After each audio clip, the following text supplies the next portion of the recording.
এরা ওই ভিনদেশি বিদেশি সাম্রাজ্যবাদী শক্তির সাথে হাত মিলিয়ে এই বাংলাদেশকে ওই সাম্রাজ্যের ঘাঁটি বানাতে চায়। বন্দর আরেক দেশের হাতে তুলে দেওয়ার পায়তারা শুরু করেছে। এই যে দেশ বিরোধী কর্মকাণ্ড সিদ্ধান্ত এগুলো আর এই বাংলাদেশের মাটিতে আমরা চলতে দেব না বন্ধুগণ। আরেকটি গুরুত্বপূর্ণ ইস্যু অনেকে হয়তো জানেন, অনেকেই জানেন না। সেন্ট মার্টিন আমার দেশের সার্বভৌমত্বের অংশ। এই সেন্ট মার্টিনে আমি কেন যেতে পারবো না? এই প্রশ্নের উত্তর ডক্টর মোহাম্মদ ইউনূসকে দিতে হবে। হাসিনার আমলে এই সেন্ট মার্টিন নিয়ে অনেক কথা আমরা শুনেছি।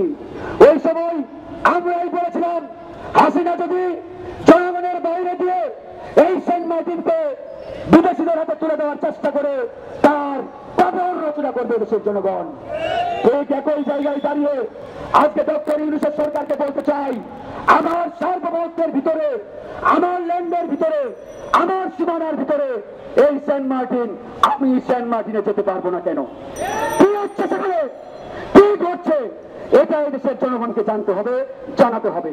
প্রিয় ভাইরা আমার, আজকে 2 দিনের 90টি রাজনৈতিক দল, নাপা অনেকে বলে নাগরিক পার্টি, আমি এদের নাম দিয়েছি নাপা। কেন নাম দিয়েছি?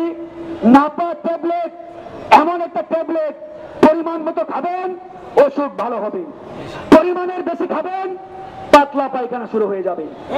আজকে এই নাপার অবস্থা পরিমাণের থেকেও ডোজ বেশি হয়ে গেছে, এজন্য চতুর্দিকে তাদের পাতলা পায়খানা শুরু হয়ে গেছে।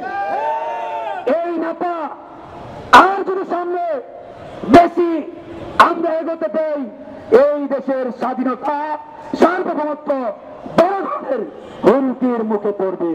আমি ফারুক হাসান এটা আজকে মিডিয়ার সামনে বলে গেলাম, কারণ এরা ওই ভিনদেশি বিদেশি সাম্রাজ্যবাদী শক্তির সাথে হাত মিলিয়ে এই বাংলাদেশকে ওই সাম্রাজ্যের ঘাঁটি বানাতে চায়।